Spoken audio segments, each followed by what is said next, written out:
ഇന്ന് നമുക്കേ ഒരു പേൾ ബ്രേസ്ലെറ്റ് ഉണ്ടാക്കി നോക്കിയാലോ. അപ്പം നിങ്ങൾക്ക് തോന്നും ഇത്രയും കാലം ഉണ്ടാക്കിയത് പേൾ ബ്രേസ്ലെറ്റ് അല്ലേന്നോ. ആണ് സംഭവം. ഞാൻ ഇതുവരെ ട്രൈ ചെയ്തൊക്കെ കയ്യിലിടുന്ന വളയും പിന്നെ ബ്രേസ്ലെറ്റൊക്കെ പേൾ ഉള്ളത് തന്നെയാണ്. പക്ഷേ ഈ ടൈപ്പ് നമ്മൾ ഇതുവരെ ട്രൈ ചെയ്തിട്ടില്ല കേട്ടോ. അപ്പോൾ ഇതിന് വേണ്ടിയിട്ട് ആദ്യം ഞാൻ 3 വളയൊക്കെ എടുത്തിട്ടോ. പക്ഷേ പിന്നെ എനിക്ക് തോന്നി 3 വള എൻ്റെ കയ്യിലേക്ക് ആലോചിക്കുമ്പം എൻ്റെ കൈ മെലിഞ്ഞതായതുകൊണ്ട് തന്നെ അത് കുറച്ച് ബോറായിരിക്കും എന്ന് എനിക്ക് തോന്നി കേട്ടോ. അതുകൊണ്ടാണ് ഞാൻ പിന്നെ അത് 2 വളയിലേക്ക് ഒതുക്കിയത്.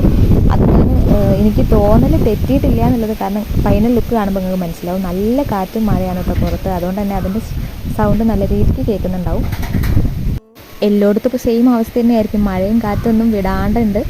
അപ്പം അതവിടെ നിൽക്കട്ടെ. എന്തായാലും നമ്മുടെ ഇന്നത്തെ വീഡിയോയിൽ അത്രയേ ഉള്ളൂ. അപ്പോൾ നമ്മുടെ വീഡിയോസ് ഇഷ്ടപ്പെടുന്നുണ്ടെങ്കിലും ഇല്ലെങ്കിലും ഒന്ന് ലൈക്ക് ചെയ്യുക, ഷെയർ ചെയ്യുക, സബ്സ്ക്രൈബ് ചെയ്യുക. ഫ്രണ്ട്സിനും ഫാമിലീസിനൊക്കെ ഒന്ന് ഷെയർ ചെയ്തിട്ട് നമ്മളെ സപ്പോർട്ട് ചെയ്യുക. പിന്നെ ഇതിൻ്റെ ലുക്ക് എങ്ങനെയുണ്ട്, മഴ പെയ്തു കേട്ടോ.